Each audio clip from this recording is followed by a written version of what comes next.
Hello, cubs, and welcome back to the Cozy Den. We are here today for another book reading, and it is a longer one, so grab yourself a drink from the bar and pull up a bench by the fire, as it is time for Ancestors and the Dunmer. Ghosts walk among them. The departed spirits of the Dunmer, and perhaps those of all races, persist after death. The knowledge and power of departed ancestors benefits the bloodlines of Dunmer houses. The bond between the living family members and immortal ancestors is partly blood, partly ritual, partly volitional. A member brought into the house through marriage binds himself through ritual and oath into the clan, and gains communication and benefits from the clan's ancestors. However, his access to the ancestors is less than his offspring, and he retains some access to the ancestors of his own bloodline as well. The family shrine. Each residence has a family shrine. In poorer homes, it may be no more than a hearth or alcove, where family relics are displayed and venerated. In wealthy homes, a room is set aside for the use of the ancestors.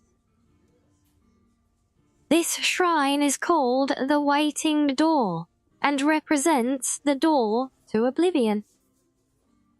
Here, the family members pay their respects to their ancestors through sacrifice and prayer, through oaths sworn upon duties, and through reports on the affairs of the family. In return, the family may receive information, training, and blessings from the family's ancestors. The ancestors are thus the protectors of the home, and especially the precincts of the Waiting Door. The Ghost Fence. It is a family's most solemn duty to make sure their ancestors' remains are interred properly in a city of the dead such as Necrom. Here, the spirits draw comfort from one another against the chill of the mortal world. However, as a sign of great honor and sacrifice, an ancestor may grant that part of his remains be retained to serve as part of a ghost fence, protecting the clan's shrine and family precincts. Such an arrangement is often part of the family member's will, that a knucklebone shall be saved out of his remains and incorporated with solemn magic and ceremony into a clan ghost fence. In more exceptional cases, an entire skeleton or even a preserved corpse may be bound into a ghost fence.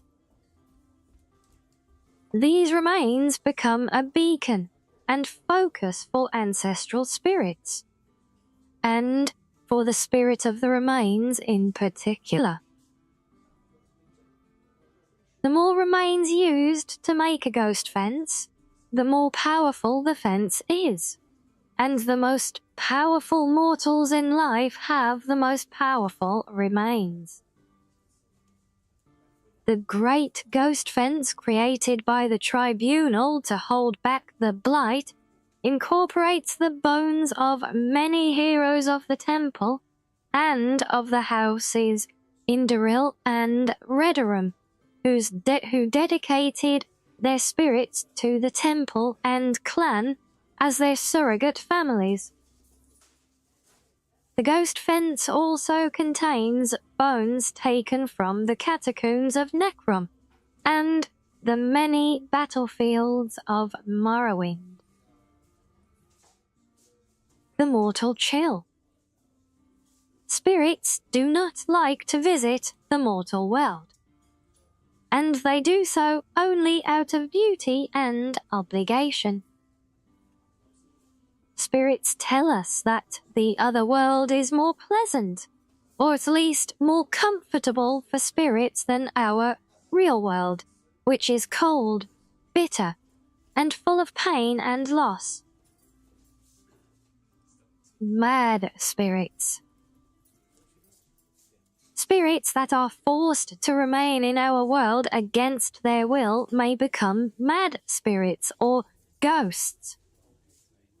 Some spirits are bound to this world because of some terrible circumstances of their death, or because of some powerful emotional bond to a person, place, or thing.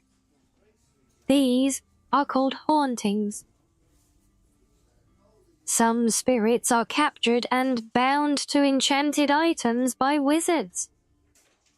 If the binding is involuntary, the spirit usually goes mad. A willing spirit may or may not retain its sanity, depending on the strength of the spirit and the wisdom of the enchanter. Some spirits are bound against their wills to protect family shrines. This unpleasant fate is reserved for those who have not served the family faithfully in life. Dutiful and honorable ancestral spirits often aid in the capture and binding of wayward spirits. These spirits usually go mad and make terrifying guardians. They are ritually prevented from harming mortals of their clans, but that does not necessarily discourage them from mischievous or peevish behavior. They are exceedingly dangerous for intruders.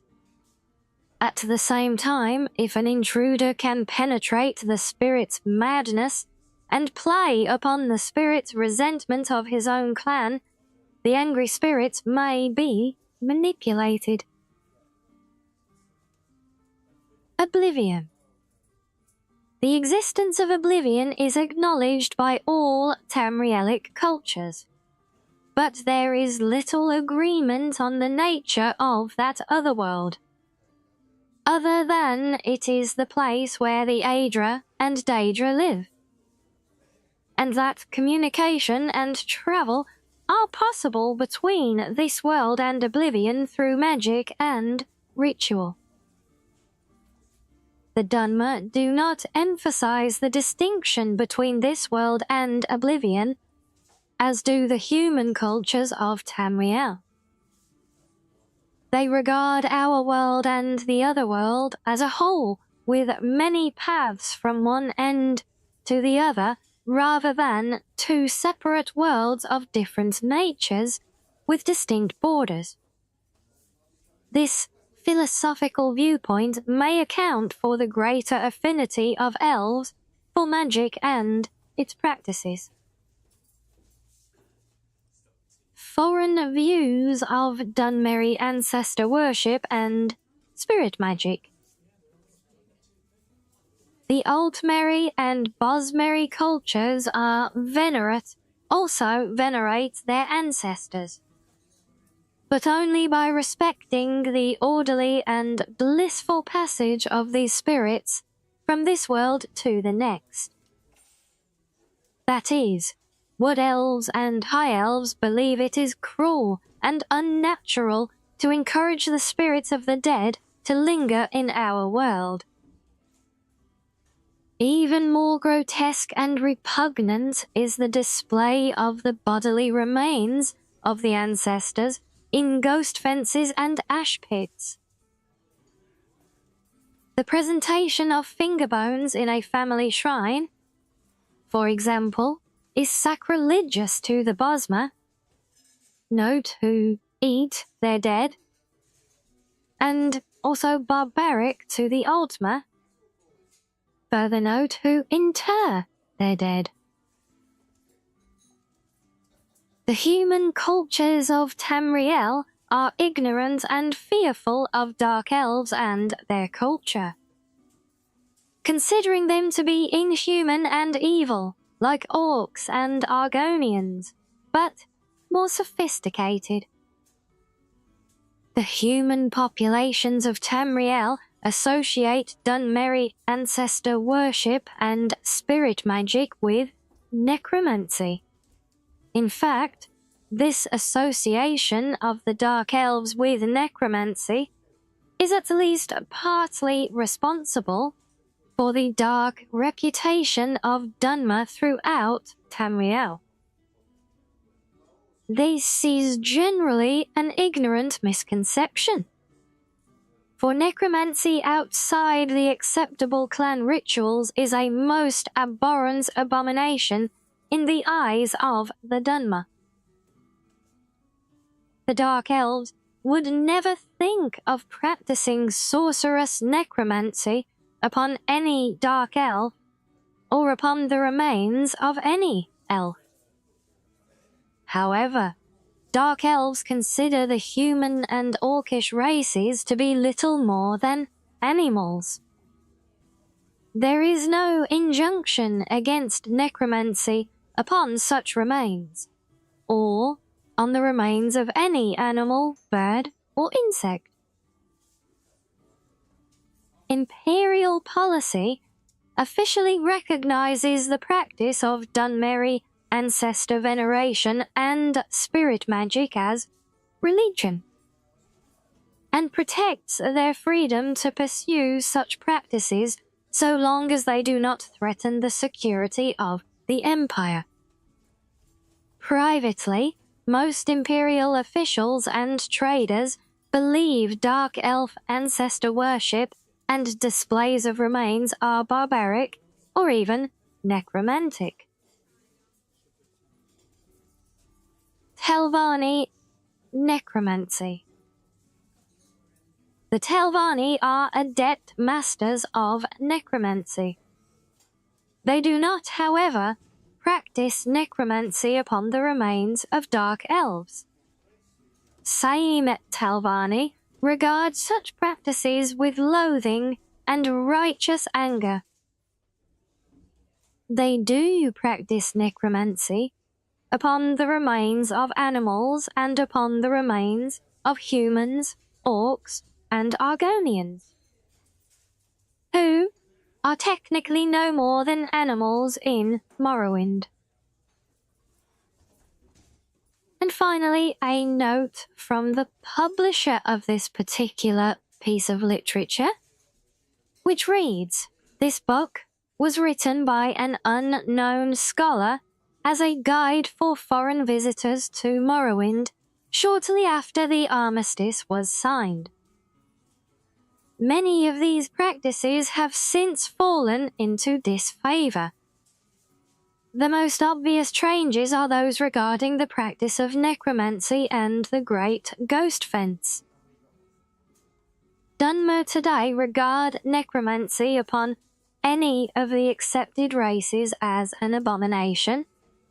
The Ghost Fence has forced many changes in the practice of ancestor worship, with the vast majority of ancestors' remains going to strengthen the Great Ghost Fence around the mountain of Dagoth-Ur. There are very few clan ghost fences in Morrowind. The temple discourages such practices among the houses as selfish. The upkeep of family tombs and private waiting doors has also fallen into disfavor, as very few remains have been buried in these tombs and shrines since the armistice. In recent years, most Dunmer venerate a small portion of their ancestors' remains kept at a local temple." Well, there you have it, everyone. I'm sure you will agree, some fascinating insight into Dunmer culture and history in particular. But that will do us for this time, so until next time, everyone, stay cozy.